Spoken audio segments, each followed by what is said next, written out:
Doge was the governor of Venice.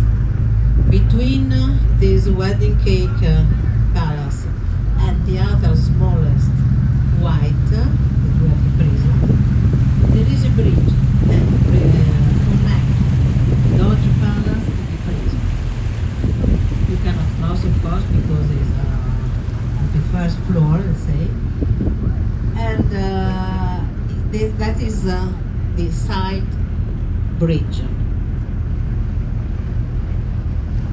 People that were condemned because they did something against Venice were condemned by the Doge, that they had to spend their life in the prison. So the last claim that they gave to Venice was crossing the Super Bridge, the side bridge that connects Doge Palace to